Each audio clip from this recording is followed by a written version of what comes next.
Muy buenas noches a todos. El día de hoy vamos a hacer una clase que en los últimos años no se ha hecho y que la doctora Regina Rivera ha incorporado como parte del estudio de nutrición. Y eso es algo que vamos a hacer también en Medicina 2, les comento, porque en Medicina 2 también hay una clase de, de nutrición por grupos específicos. Perdón, Medicina 3. Ahora estamos en Medicina 2. Y esta es de alguna manera una réplica o un adelanto a esa clase, pero además, como ustedes saben, se ha solicitado incorporar también dentro de los temas la parte de medicina culinaria, que es algo que ya con un grupo, el primer grupo que hizo el taller hemos desarrollado. Yo le he enviado a Marco Polo ya la presentación que se hizo en esa oportunidad, aunque con algunas modificaciones, algunos cambios y algunas adiciones. Esa presentación tienen que estudiarla para el examen. Con el grupo que viene en el taller del próximo sábado vamos a desarrollarla también y, y eso es lo que tienen que estudiar como parte de esta clase, ¿no? Entonces, lo que queda desarrollar en esta clase es la valoración nutricional por grupos específicos. Les comentaba que en Medicina 3 vamos a hacer también esta clase, pero vamos a agregar ahí la evaluación del deportista, la evaluación nutricional del deportista, ¿no? Y acá en esta clase que vamos a hacer hemos agregado la parte de carcinogénesis de los alimentos. Es algo muy puntual, ¿no? Son 3 slides. Muy bien, entonces vamos a compartir la presentación. Marco Polo ya tiene la clase en PowerPoint del taller que hicimos y eso lo va a compartir con todos.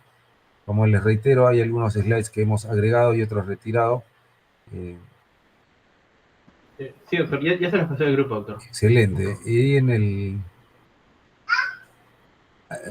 lo que he agregado está todo desarrollado y particularmente lo que he agregado es cuáles son las formas de cocción más saludables y por qué, ¿no? El fundamento de ellas y cuáles son las que no se recomiendan, ¿no? Ahí hablamos particularmente de las frituras y el uso de mucha agua en la cocina, porque van a ver ahí que la explicación es que cuando uno hierve alimentos con mucha agua, las vitaminas y los minerales se pierden en ese líquido, ¿no? Entonces, muchos alimentos pierden algunas propiedades, ¿no? Entonces, es muy importante. Y van a ver ahí cuáles son las formas de cocción que van a aconsejar a sus pacientes. Ahí hablamos de al vapor, al horno, asado, ¿no? En microondas, etcétera, ¿no? Y tiene su explicación. Muy bien. Entonces, a ver, aquí estamos.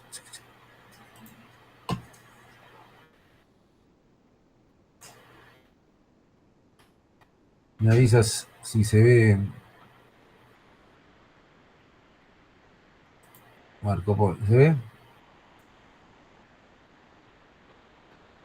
Sí, doctor, sí se ve.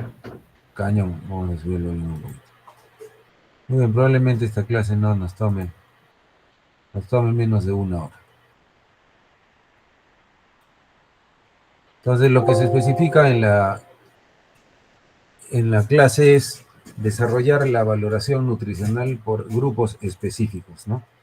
En ese sentido, vamos a hablar de la nutrición en el adulto, la nutrición en la gestante, la nutrición en la mujer que está dando el lactar, la nutrición en el adulto mayor y hablar de algunos aspectos, bueno, muy puntuales de la carcinogénesis ocasionada por algunos alimentos en particular. Para ello, tienen ustedes que saber que hay ciertos conceptos básicos. Cuando hablamos de nutrición, es el procesamiento o aprovechamiento que nuestro cuerpo hace de los nutrientes, es decir, todos los procesos desde que la persona ingiere el alimento, lo digiere, lo absorbe, lo metaboliza y lo almacena, ¿no? Y al final lo excreta. Por lo tanto, es todo lo que la célula le hace al nutriente. Si hablamos de alimentación, es el acto de ingerir alimentos, ¿no? Hablamos de cualquier producto sólido o líquido. Y la dieta es el conjunto de alimentos que uno ingiere todos los días. Hay diferentes tipos de dieta y vamos a ver un poquito al respecto, ¿ya? Entonces, vamos a hablar en primer lugar de la nutrición en la persona adulta. Naturalmente el adulto ya no va a tener las demandas energéticas que tiene un niño y un adolescente.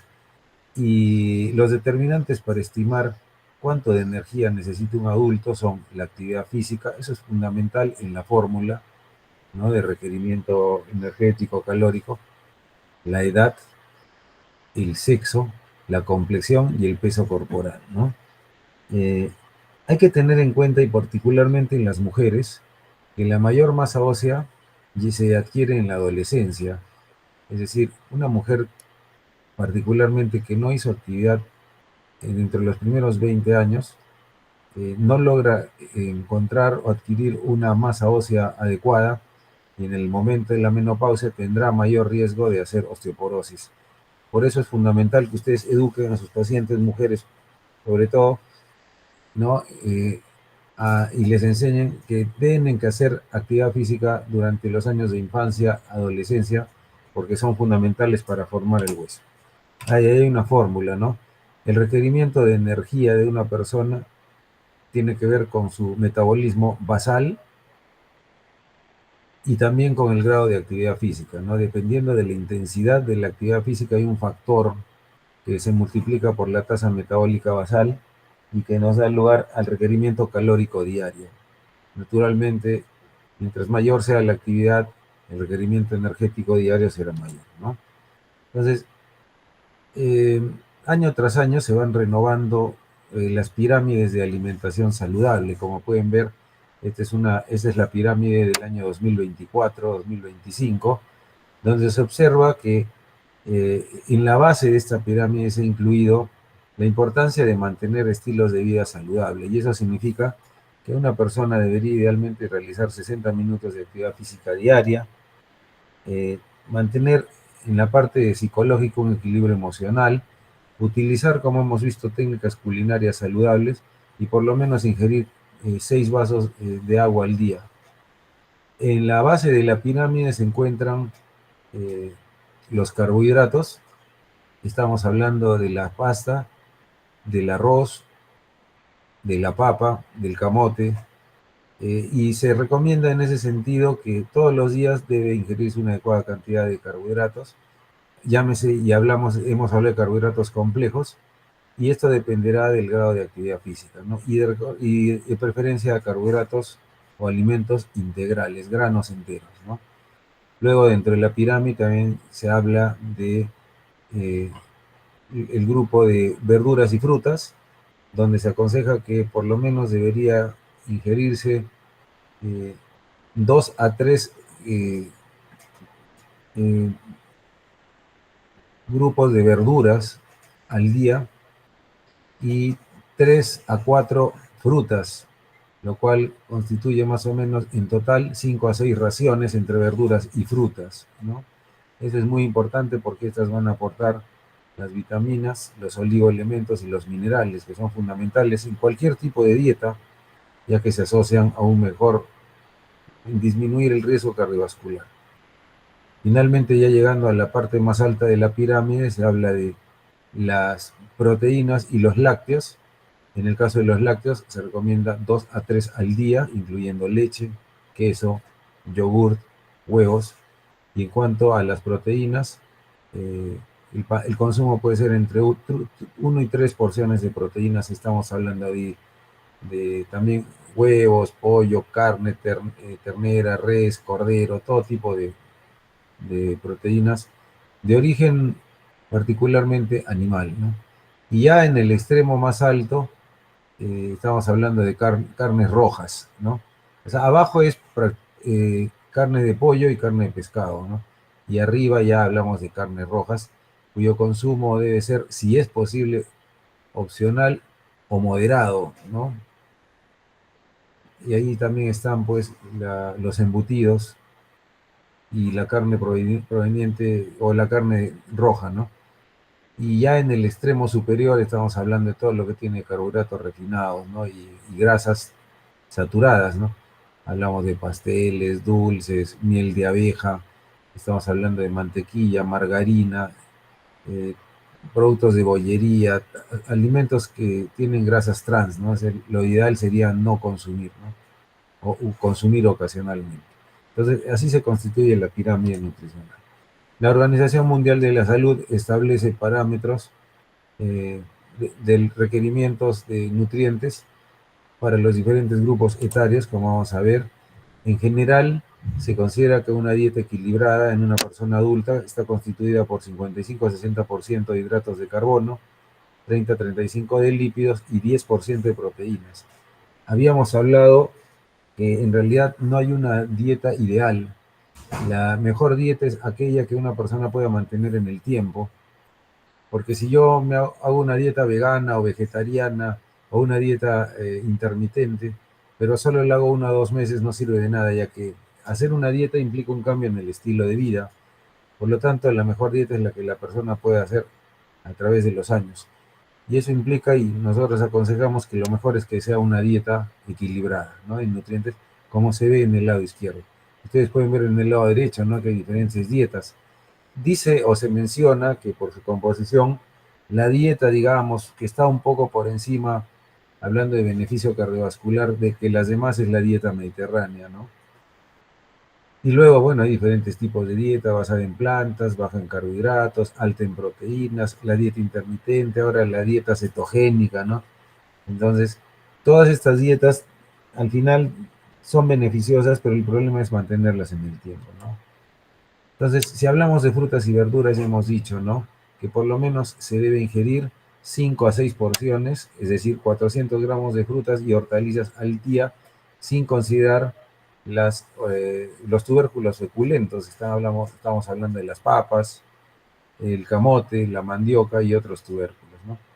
Entonces, estas frutas deben ser frescas, así como las verduras, e idealmente de temporada. Y en cuanto a las verduras, ya hemos hablado en el taller del plato inteligente, donde la mitad del plato debe ser verduras, ¿no? Como se puede ver, tanto en el almuerzo como en la cena. Si hablamos de azúcares libres, ya hemos dicho, ¿no? Que la ingesta de azúcares libres debe ser mínima, por eso se sugiere que sea menos del 10% de la ingesta calórica diaria, e incluso si queremos lograr un mayor beneficio debería ser inferior al 5% de la ingesta calórica total. Esto más o menos equivale a 50 gramos de azúcares o unas 12 cucharaditas rasas, en el caso de una persona saludable que ingiere una dieta promedio de 2000 calorías, ¿no? Pero mientras menos azúcar libre es mejor. ¿Y cuáles son los azúcares libres? Aquellos que generalmente se agrega un fabricante a algunos alimentos o bebidas, ¿no? Pero también están los azúcares naturales, por ejemplo, la miel de abeja, el azúcar blanca, el azúcar rubia, los zumos, los concentrados de frutas. Por eso ya les hemos dicho que es mejor recomendar a una persona que ingiera las frutas enteras a que tome jugos y extractos, porque ahí se pierden las propiedades por la pérdida de la fibra, ¿no? Reducir el consumo total de grasa a menos del 30%. Las grasas no saturadas son las más recomendables. Hablamos de las poliinsaturadas y las monoinsaturadas, que están presentes en pescado, omega 3, aguacate, las monoinsaturadas junto a frutos secos, y los aceites de girasol, soya, canola y oliva, que también tienen grasas monoinsaturadas, que son preferibles a las saturadas. Y si hablamos de grasas saturadas y grasas trans, como pueden ver en la imagen de la derecha, estas se encuentran en las carnes grasas, la mantequilla. Si hablamos de aceites de palma y coco, la nata, el queso, la mantequilla, la manteca de cerdo.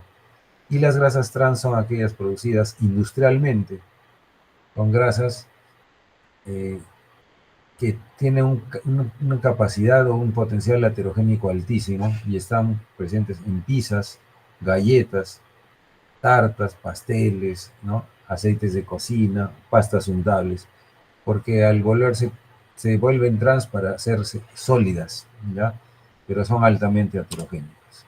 Entonces, una persona que quiera disminuir su riesgo cardiovascular tiene que disminuir el consumo de colesterol a menos de 300 miligramos al día o menos de 10% de grasas saturadas, e incluso una persona que ya tiene un problema cardiovascular como antecedente debería de reducirla a menos de 200 miligramos al día y las grasas saturadas a menos del 7%. Si hablamos de proteínas en una persona sana, su aporte debe ser 0,8 gramos kilo día, que es 10% del aporte diario, dado que el excederse en las proteínas también puede predisponer a daño renal y a algunos tipos de cáncer, pero no se deben eliminar por completo porque las proteínas son la fuente principal de vitamina B12 y además aportan hierro y zinc. En cuanto a la sal, el sodio y el potasio, hemos dicho que la ingesta máxima recomendada de sal es 5 gramos por día, lo que equivale a una cucharadita de té. Recuérdense que no es lo mismo decir sal que sodio, ¿no? Cuando hablamos de sodio decimos 2,8 gramos de sodio, ya que 1 gramo de sal contiene 400 miligramos de sodio, ¿ya? Pero nosotros en términos prácticos le decimos al paciente, ingiere 5 gramos de sal, ¿no? Que es como una cucharadita de té. Y también la ingesta de potasio es importante porque el potasio se contrapone al efecto negativo del sodio en el control de la presión arterial. Y por lo menos debería ingerirse 3,5 gramos de potasio al día. Si hablamos de fibra, la fibra es fundamental. Se sugiere una ingesta de más o menos 25 gramos por día. Y la fibra, por su efecto sobre principalmente el nivel de colesterol, disminuye la incidencia de enfermedad cardiovascular, diabetes, enfermedades del colon. Si hablamos de la fibra, ¿cuál es la fibra que más está asociada a disminución del colesterol? La fibra soluble, que está en la avena, el arroz, la manzana, los cítricos, las frutas, algún tipo. Y la fibra, esta es la fibra que capta el colesterol a nivel del intestino y evita o contribuye a disminuir la colesterolemia sanguínea, o la colesterolemia, perdón, estoy redundando. En cambio, la fibra insoluble es la fibra que le da volumen al bolo fecal y se utiliza para mejorar el tránsito intestinal, ¿no? En pacientes que, por ejemplo, tienen estreñimiento. Y ahí estamos hablando particularmente de productos integrales, semillas, algunos tipos de verduras, el brócoli y las uvas, ¿no? En cuanto al calcio, un adulto sano debe ingerir entre 800 y 1200 miligramos en 24 horas. Y si hablamos de una dama en posmenopausia, esta ingesta debe ser incluso mayor, 1200 a 1500, porque en ellas hay una desmineralización ósea acelerada y por eso el aporte debe ser mayor. Para que tengan una idea, una referencia, un vaso de leche entera tiene 200 miligramos, 250 miligramos de calcio. Un yogur natural, más o menos medio vaso, tiene 180. 100 gramos de queso fresco pueden tener hasta 600 miligramos de calcio, para que más o menos se haga una idea. En cuanto a la ingesta alcohólica de un adulto, se recomienda beber con moderación. Un adulto puede tomar 2 tragos al día y una mujer 1. ¿Y a qué se refiere con un trago? Por ejemplo, a 12 onzas de cerveza, 8 onzas de licor de malta, 5 onzas de vino y 1,5 onzas de licores o destilados. Hablamos del ron, el vodka, el whisky, ¿no? El ginebra. Entonces, un varón podrá ingerir 24 onzas de cerveza, que son 2 cervezas, ¿no? 10 onzas de vino, que son 2 copas, ¿no? Y así por el estilo, ¿no? Entonces, siempre les van a preguntar en la práctica, doctor, una persona de 40, 50 años, yo quiero tomar vitaminas porque me han dicho que son buenas. Ahorita me siento agotado, me siento cansado, me olvido las cosas, no duermo bien o me duermo mucho. Necesito que me dé unas vitaminas. Una persona que tiene la capacidad de ingerir alimentos normalmente y que se alimenta adecuadamente con esas raciones de frutas y verduras, no necesita vitaminas para nada. Solo se da vitaminas a niños en crecimiento, a personas que tienen una mayor demanda nutricional, por ejemplo, grandes quemados, o personas que por AB no pueden ingerir una cantidad adecuada de frutas y verduras, gerontes, ¿no? Mujeres, por ejemplo, durante la gestación, etcétera, ¿no? Entonces, en periodos críticos de la vida sí podría ser dable, pero una persona adulta generalmente no debe ingerir vitaminas, todo está en la naturaleza. Si hablamos en la gestante en particular, decimos que la nutrición debe empezar antes de la concepción, ya que el estado nutricional de la madre impacta considerablemente la evolución del embarazo y el desarrollo del bebé. Sí es necesario administrar suplementos a una mujer embarazada sana, incluso desde la periconcepción hasta la lactancia por las demandas. Antes se decía que solo se le debía dar hierro y ácido fólico, por ahora se ha visto que la demanda de todas las vitaminas es mayor, por lo tanto se debería aconsejar en toda mujer desde el inicio de la gestación tomar multivitamínicos y no solo ácido fólico y hierro. Es importante saber que una persona con síndrome metabólico, un varón por ejemplo, disminuye la calidad de su espermatograma o sus espermatozoides, y eso puede llevar a problemas de fertilidad de origen masculino. Una mujer con obesidad puede estar asociada a un síndrome ovario poliquístico y no ovular, pero también una persona o una mujer muy delgada también tiene problemas de ovulación. Los extremos de peso son negativos para la fertilidad. Es importante que de acuerdo al peso que tiene una mujer al iniciar el embarazo, se considere cuánto debería ganar en la gestación. Si estamos hablando de una persona que tiene obesidad, esta persona no debería ganar más de 9 kilos durante toda la gestación, ¿no? Eso es algo muy importante, porque con eso van a evitar probablemente la macrosomía fetal, la preeclampsia. Entonces, el embarazo es un periodo de adaptación metabólico intensa. Y durante el primer trimestre del embarazo hay una hiperinsulinemia, y en el segundo y tercer trimestre más bien en la paciente por la ganancia de peso puede haber una resistencia a insulina. Por eso es que entre el segundo y tercer trimestre del embarazo es donde se detectan mayor cantidad de casos de diabetes gestacional, y la tolerancia a la glucosa que se hace en alguna de estas pacientes ante la sospecha se debe hacer idealmente entre las semanas 24 y 28 de gestación, ¿ya? Entonces, si una mamá no se alimenta adecuadamente desde la periconcepción, puede haber muchos efectos nocivos. Por eso debe tener una alimentación equilibrada en cuanto a vitaminas, calcio, omega 3, zinc, ácido fólico y yodo, ya que vamos a ver que su aporte no siempre es óptimo. Se considera que el requerimiento diario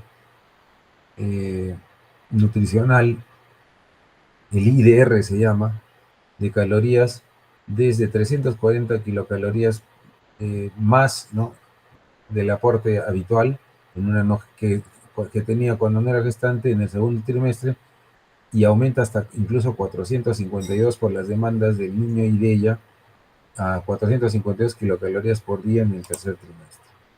Entonces, si hablamos específicamente del ácido fólico en la gestante, tiene muchas funciones, ¿no? La eritropoiesis, la síntesis de ADN, el crecimiento fetal y placentario. Por lo tanto, en una carencia va a haber compromiso de las mitosis. Y en una deficiencia temprana, un niño podría experimentar por la deficiencia de ácido fólico en la madre malformaciones congénitas, eh, particularmente los desórdenes del tubo neural, y ahí hablamos de espina bífida, anencefalia, paladar hendido, defectos cardíacos. Por lo tanto, el suplementar a una mujer gestante con 0.4 antes de incluso iniciar el embarazo disminuye el riesgo de anomalías del cierre del tubo neural, porque hay un dato importante, que es que acá dice dar ácido fólico un mes antes de la gestación y mantenerlo por 12 semanas, pero ojo, el tubo neural se cierra a los 28 días, entonces así den por 3 meses. Si esta dama no ha tomado ácido fólico incluso antes de empezar el embarazo, igual si tiene deficiencia cabe el riesgo de que el niño haga defectos del tubo neural por el cierre temprano, ¿no?, de este tubo neural. En cuanto al hierro, el hierro también tiene que ver con retardo de crecimiento intrauterino, partos prematuros, mortalidad fetal y neonatal. Entonces, la necesidad de hierro aumenta por el aumento de la masa eritrocítica, el desarrollo de la placenta y el crecimiento fetal.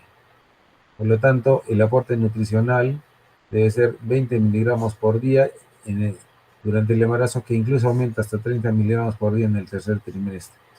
El feto es de por sí un almacén inflexible de hierro, ¿no?, independiente de la madre.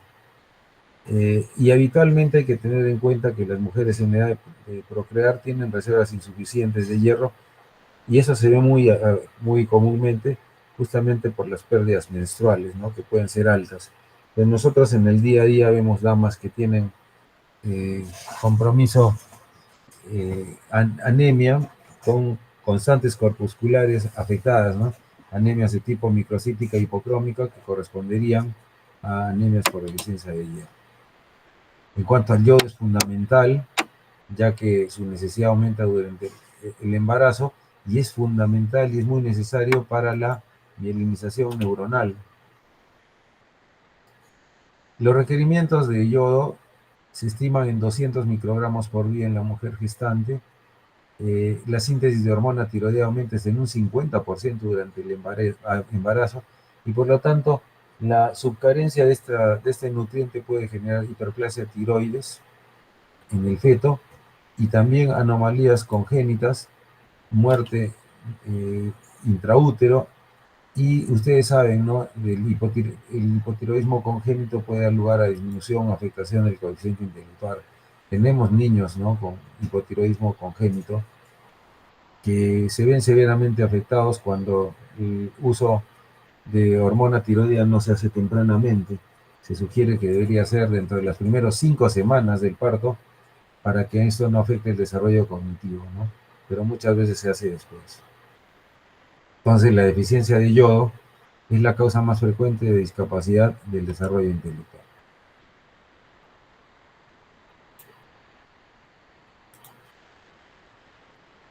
Algunos tips del yodo: el pescado y los mariscos son buenas fuentes de yodo. Su concentración es mayor en el pescado blanco que en el azul y más alta por debajo de la piel, ¿no?, del pescado. Los peces marinos contienen 6 veces más yodo que los de agua dulce y las pérdidas cuando se cocina algún alimento rico en yodo son mayores al hervir que al freír, ¿no?, o asar. Ese es un dato interesante también. La vitamina A en la gestante es importante para el desarrollo ocular, la función inmunitaria, el desarrollo y la madurez pulmonar. Su requerimiento es 200 microgramos por día y también puede generar retardo de crecimiento intrauterino, muerte neonatal, es algo muy importante. Hay que tener en cuenta las damas que jóvenes se hacen cirugía bariátrica porque si hay una deficiencia o no se suplen los nutrientes después de esta cirugía, esta paciente puede tener pérdidas fetales, neonatales, compromiso de microftalmia en su bebé, pero también hay que tener cuidado del exceso de vitamina D. Por eso ustedes habrán escuchado hablar de la isotretinoína que se usa en pacientes con acné. Hay que tener mucho cuidado en una mujer joven que esté recibiendo el tratamiento en edad fértil para el acné con vitamina E como la isotretinoína, porque es un medicamento que puede generar teratogenicidad. Por eso una mujer que está usando este tratamiento no se le advierte que no debe embarazarse, que debe cuidarse, ¿no? Como pueden ver al final, ¿no? Dice isotretinoína para el acné, un análogo de vitamina A que puede dar lugar a anomalías fetales y abortos espontáneos. Entonces, la isotretinoína debería suspenderse un mes antes de planear el embarazo. En cuanto a la vitamina D, facilita el ingreso de calcio al feto en el tercer trimestre. No es esencial para la mineralización del feto, pero sí es esencial para la formación ósea durante la lactancia. Su deficiencia se asocia a diabetes gestacional y preeclampsia, porque su deficiencia aumenta la resistencia a insulina y se recomienda 400 unidades internacionales por día al inicio del embarazo, 100 unidades por día desde la segunda mitad del embarazo o lo equivalente a 100.000 unidades por día. Acá es y en una sola toma al séptimo mes, ¿no? Hay vitamina D en cápsulas de 100.000 unidades que se dan como profiláctico o como tratamiento, ¿no? Entonces también se puede dar una sola toma de 100.000 unidades al séptimo mes. En cuanto al calcio, se sugiere 1.000 a 200 miligramos por día, que se absorbe mejor durante el embarazo, y en general basta con el consumo habitual de leche y productos lácteos para suplir las necesidades. Es decir, 3 o 4 porciones de lácteos garantizan 1 gramo de calcio por día.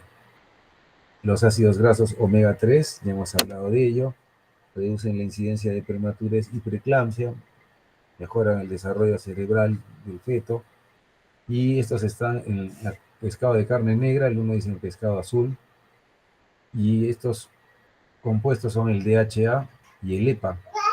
¿no? Entonces, si sugiere 500 miligramos de DHA y 250 de EPA, ¿no? Que más o menos corresponde a un consumo de 2 gramos por día de ácidos grasos omega 3.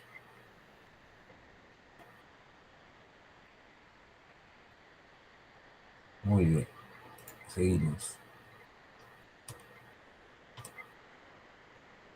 Entonces, en general, hemos dicho, toda mujer gestante debe comer 5 porciones de frutas, entre, entre 5 porciones de frutas y verduras, ¿no? Hemos dicho entre 5 y 6 porciones de frutas y verduras, 3 o 4 porciones de lácteo por el aporte de proteínas y calcio, una porción de carne al día por el aporte de hierro, 2 porciones de carne de pescado negro por semana para asegurar el aporte de omega 3, ¿no? Aporte energético adecuado basado en cereales y féculas y preferir las grasas vegetales a animales.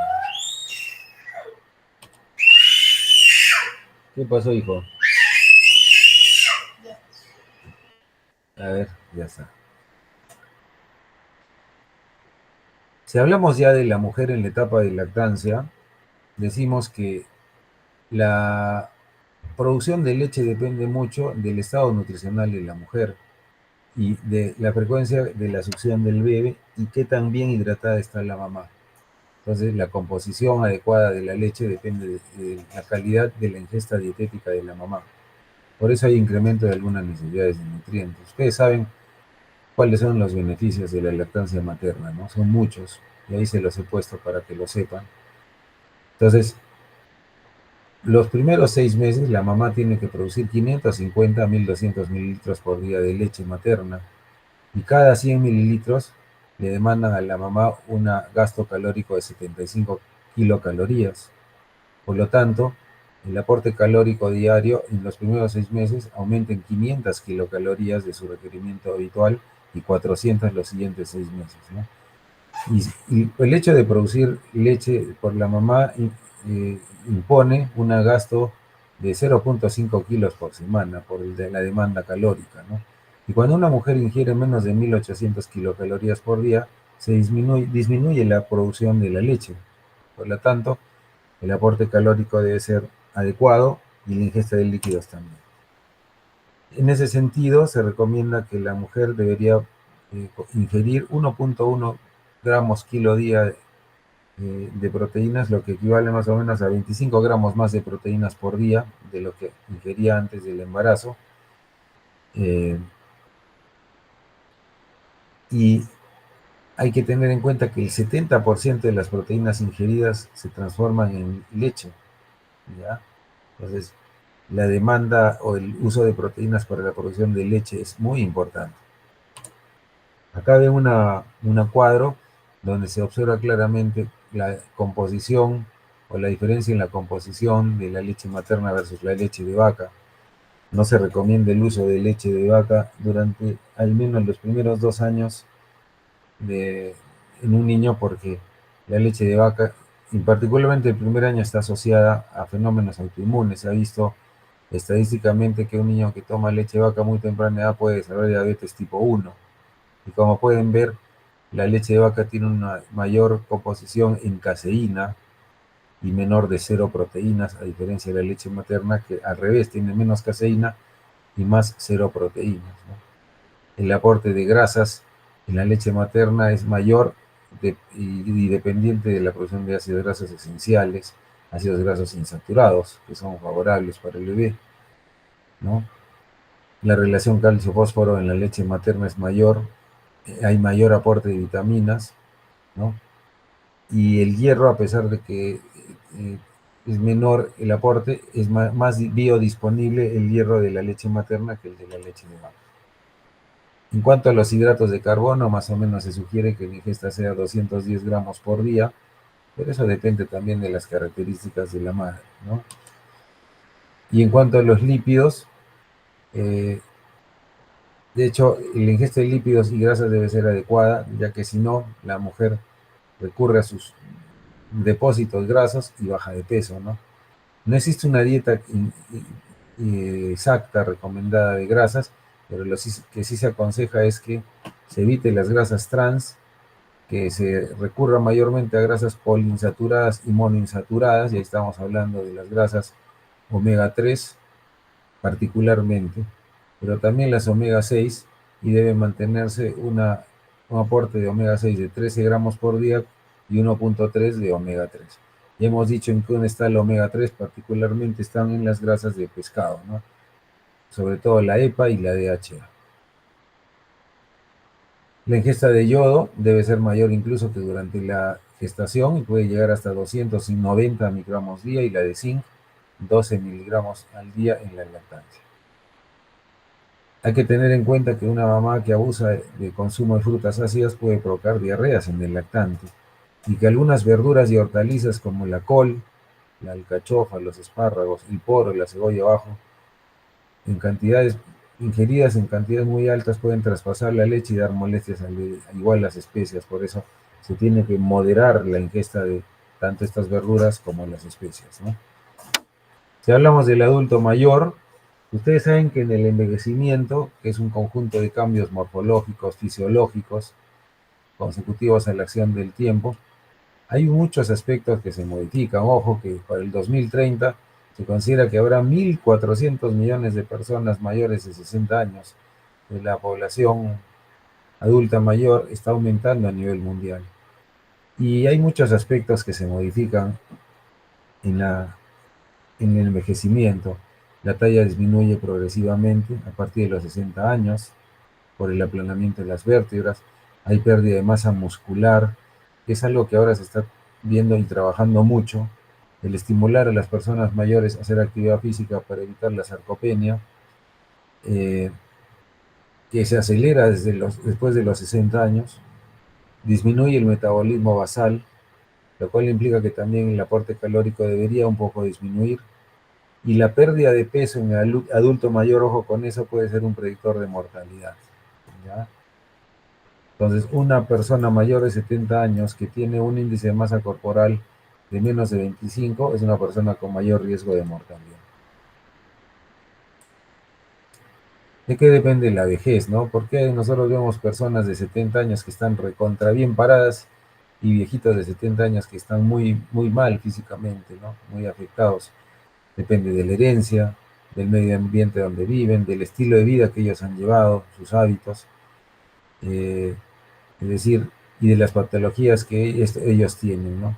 Entonces, es muy importante. El paciente geronte o la persona geronte tiene una serie de cambios fisiológicos, ¿no? Se altera la función gastrointestinal, tanto las secreciones digestivas, la composición de la saliva, hay alteraciones motoras en el tránsito intestinal, lo que puede generar reflujo, hay estreñimiento, hay malabsorción de nutrientes, sobre todo el calcio y el hierro, hay deterioro cerebral, y muchas veces estos pacientes no ingieren la cantidad adecuada de agua y alimento porque viven en situación de aislamiento, de soledad y depresión, donde les quite el apetito, y naturalmente hay algunos que tienen disminución del poder adquisitivo y se vuelven dependientes a lo que sus familias les puedan brindar. La polifarmacia también es una condición que hace que en ellos surjan, por ejemplo, problemas de apetito. Entonces, una forma de valorar el estado nutricional de un geronte radica en ver la pérdida de peso en los últimos 6 meses. Y miren ahí los parámetros, ¿no? Cuando la pérdida es severa, se habla de que el paciente geronte ha perdido más del 5% en un mes, más de 7.5% en 3 meses y más del 10% en 6 meses. Este es un parámetro que nosotros utilizamos mucho en pacientes que son hospitalizados, ¿no? Por algún motivo, y vemos cómo ha sido su pérdida de peso en los últimos meses, porque también es un factor, hemos visto, de pronóstico de mortalidad. Entonces, para los viejitos no hay alimentos prohibidos, solo que excluir alimentos que hagan daño en particular, y hay que ver cómo se deben cocinar estos alimentos considerando la capacidad masticatoria que tiene el geronte, ¿ya? Entonces, la energía debe ser más, por lo menos 1.800 kilocalorías por día, pero ya acuérdense que eso varía dependiendo de la talla del paciente, ¿no? Igual la composición de carbohidratos, 55 a 60, ya habíamos visto eso, que es similar a un adulto, 15 a 20% en forma de proteínas y 30% de grasas. Acá en realidad no es 15 a 20, sería, vamos a corregir eso, 10 a 15%, ¿no? Ya está. Y las grasas 30%, ya hemos dicho que lo mejor son las grasas monoinsaturadas o poliinsaturadas, es decir, las omega 3. Grupos de alimentos recomendados en el paciente geronte, cereales y leguminosas, ya hemos visto cuáles. Las verduras harinosas.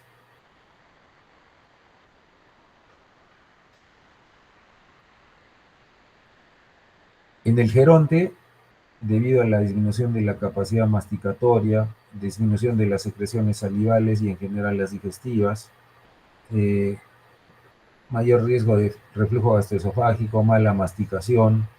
Hay que tratar de hacer alimentos y cocinarlos para que sean mejor digeribles o más digeribles, ¿no? Entonces hay que hacer alimentos en guiso, en sopas, en purés fortificados, ¿no? Eh, Alimentos de origen animal, la carne, el pescado, los huevos 2 veces al día, lácteos en cada comida en forma de leches, yogures o queso. Grasas y azúcares consumir en pequeñas cantidades, ¿no? Agua 1,5 a 2 litros al día. Y hay muchos alimentos que tienen fibra, ¿no? Como son particularmente los alimentos que son integrales, ¿no? Pero también tenemos los frutos secos, eh, las frutas y las verduras, ¿no? Como las espinacas, los rabanitos, eh, las legumbres como las lentejas, verduras como la zanahoria, la beterraga, es decir, aumentar aportar mayor cantidad de fibra en estos pacientes para mejorar el tránsito intestinal, eso sumado a una cantidad adecuada de agua, ¿no? Como hemos visto en el adulto, restringir el sodio, incluso acá se menciona a menos de una cucharadita, sería 2/3 de cucharadita de sal de mesa, ¿no? Menos que una cucharadita, que es lo que se aconseja en el adulto. Restringir azúcar, restringir frituras. Esta persona debería ingerir en un buen ambiente y no comer sola, que los platos sean más atractivos, ya que como hemos dicho hay una serie de cambios fisiológicos que hacen que para ellos la comida no resulte tan atractiva. Y en estos casos, en pacientes adultos mayores frágiles que no tienen una buena ingesta, sí sería recomendable el uso de suplementos vitamínicos, ¿no?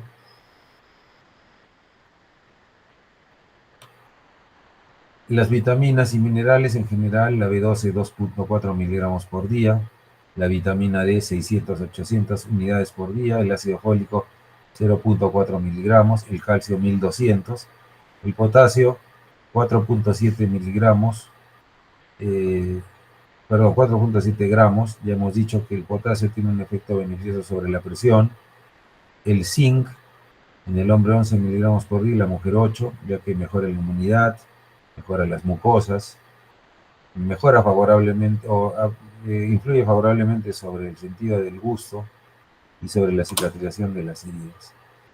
En una persona de edad que no ha hecho actividad física, jamás hay que aconsejarle hacer actividad física, y muchas veces en las labores de jardinería, en caminatas simples, en un baile o en caminar, ¿no? Por la calle, bajarse un bus y caminar, o bajarse del bus unas 5 cuadras antes de llegar a su casa y caminar esas 5 cuadras también es bueno. Y actividades del hogar como barrer, sacudir, limpiar el piso, ya son para ellos actividad física, ¿no? Eh, Se puede usar para darle sabor a las comidas, hemos visto, ¿no? Y también hemos visto en el taller las especias, las finas hierbas, el vinagre. Incluso estas estimulan el apetito. De acuerdo a la capacidad digestiva del paciente, hay que adaptar la textura del alimento. Por ejemplo, si tiene problemas de dentición, lo más recomendable será que coma tortillas, papillas de sémola, purés, ¿no? Pasteles de carne picada, flanes, arroz con leche en lugar de trozos, ¿no? Y les decía, ¿no? Que, por ejemplo, a las cremas de verduras, para enriquecerlas con proteínas, se les puede agregar leche en polvo, huevos batidos, ¿no? A estas cremas de verduras para enriquecer estos alimentos y que la textura sea la correcta. Y ya para terminar, un poquito de lo que se pidió, la nutrición y la carcinogenia. Hemos visto que la nutrición inadecuada puede contribuir en un 35% a los factores causales del cáncer. Eso se ha visto, por ejemplo, en personas que tienen un tipo de alimentación y migran a otros lugares, a otros países. El cambio en la ingesta de alimentos aumenta su riesgo de algunos tipos de cáncer. Por lo tanto, una adecuada nutrición podría modificar el proceso carcinogenético en sus diversas fases. Hay alimentos que producen algunas toxinas alimentarias, por ejemplo, las aflatoxinas, producidas por ciertos mohos, por ejemplo, el Aspergillus flavus y el Aspergillus parasiticus, que pueden crecer en los alimentos como el maíz, el maní, las nueces y otras semillas en condiciones de humedad, y entre ellas la más conocida es la aflatoxina B1, clasificada como un carcinógeno de grupo 1 con fuerte asociación con el cáncer del hígado. Y como bueno, ya hemos hablado insistentemente, y los que rotan conmigo saben, ¿no?, que hablamos mucho de personas con obesidad. La obesidad es un factor de riesgo para el cáncer y podría ser responsable hasta de un 6% de todos los cánceres. Y mire, estas son estadísticas antiguas, ¿no? Se ha investigado extensamente la relación entre el peso corporal y el índice de masa corporal y el cáncer en algunas áreas concretas. Hemos visto en el taller, en la clase que van a ver, la asociación entre la resistencia a insulina y muchos tipos de cáncer, ¿no? Hablamos de esófago, páncreas, vesícula biliar, hígado, mama, endometrio, riñón, colon, recto, hasta 13 tipos de cánceres. Y en ese sentido, el disminuir la resistencia a insulina y la obesidad, por ejemplo, con la cirugía bariátrica, podría reducir la mortalidad de cáncer hasta en un 60%, increíble, ¿no? Mientras más temprana edad una persona tenga obesidad, hablamos desde un niño pasando por la adolescencia, se ha visto que esto aumenta un riesgo de 2 veces más de fallecimiento por cáncer de colon. Y es así que la obesidad y el síndrome de resistencia a insulina van a influir sobre las concentraciones de un factor muy importante que es el IGF-1, o un factor llamado factor de crecimiento similar a la insulina, que es un compuesto potencialmente cancerígeno. Es algo de lo que no se habla, ¿no? Pero la obesidad per se, al aumentar este factor relacionado con la resistencia a insulina, también tiene mayor riesgo de algunos tipos de cáncer, como hemos visto, ¿no? Entonces ya hemos hablado de próstata, mama, pulmón, colon, páncreas, ¿no? Todos los tipos de cáncer que hemos dicho que son hasta 13 o más, ¿no? Por lo tanto, hay que tener mucho cuidado y hay que trabajar sobre la obesidad, porque ya hemos visto también que, de acuerdo a la OMS, la obesidad está asociada a hasta 200 tipos de problemas de salud, imagínense, y entre ellos el cáncer, del cual no se habla. Hemos tenido mujeres jóvenes, pacientes que tienen cáncer, hacen cánceres a temprana edad, ¿no? De endometrio, por ejemplo, justamente por la asociación que tiene este tipo de cáncer con la resistencia a insulina. Muy bien, ahí estoy con un rico adobo arequipeño en mis clases de Gatur. Y hemos terminado la clase antes de una hora. Esta clase, como les decía, es un complemento de la clase que se dio en el taller que ya Marco Polo les ha distribuido. Entonces, para el examen tienen que estudiar esta clase que hemos dictado y la clase que corresponde al taller. El grupo que no la ha recibido va a recibir este sábado, ¿no? Antes de empezar el taller. ¿Ya? Muy bien.